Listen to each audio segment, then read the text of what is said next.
Just got a little bit of time left. Want to go to Peg in New Jersey, listening on Sirius XM 130. Peg, welcome to Call to Communion. Hi. Hey, how are you? I'm great. Thanks for taking my call. I'm so glad you called. What can I do for you?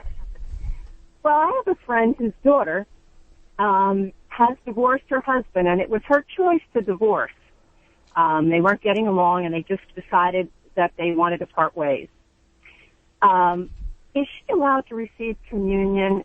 She's not remarried. If she's in a state of grace. Oh, okay. All right. So, this is a thorny question. It's more complicated than I'll probably have time to get into.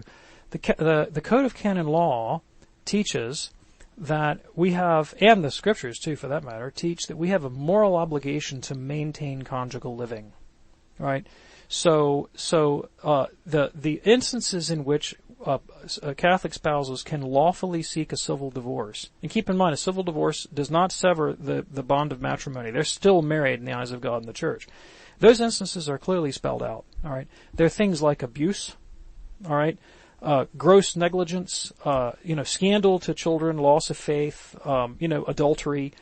Really egregious situations when it becomes absolutely intolerable, not just unpleasant, to live together. And then there's a procedure. In fact, and this is something most Catholics probably aren't aware of, but the Code says that if those situations pertain and a person thinks they have absolutely no choice but to seek a civil divorce, the proper procedure is to ask permission from the bishop.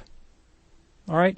The exception to that would be, when there's physical danger or something and you just really have to get out of there quick because your life's in danger. Well, then you don't have time to go to the bishop. But the normal procedure is to go to the bishop and get permission to seek a civil divorce when the bond of matrimony is still remaining.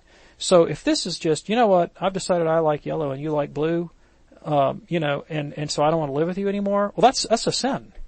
That's a sin. And it's a grave one. All right. Does that mean that she can never be forgiven for that sin? No, absolutely. Of course, there's no sin that's unforgivable. All right. But if she just says, I don't like him, I'm going to divorce him, and then she runs off and is not, and that's just cavalier about the thing, that's a sin and grave.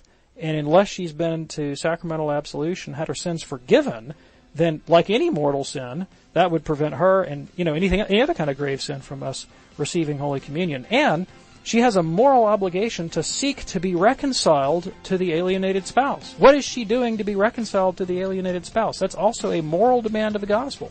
God hates divorce. That's what Malachi says, the prophet Malachi. And Jesus said, what God has joined together, let no man separate. We cannot treat marriage in a cavalier and casual fashion. This is not just a civil contract between two people who may or may not like each other. This is a solemn promise made before God and witnesses to death do us part, for better or for worse. The willing embrace of suffering is part of the call of marriage, so must be taken very, very seriously. All right, Call to Communion Monday through Friday on the EWTN Global Catholic Radio Network.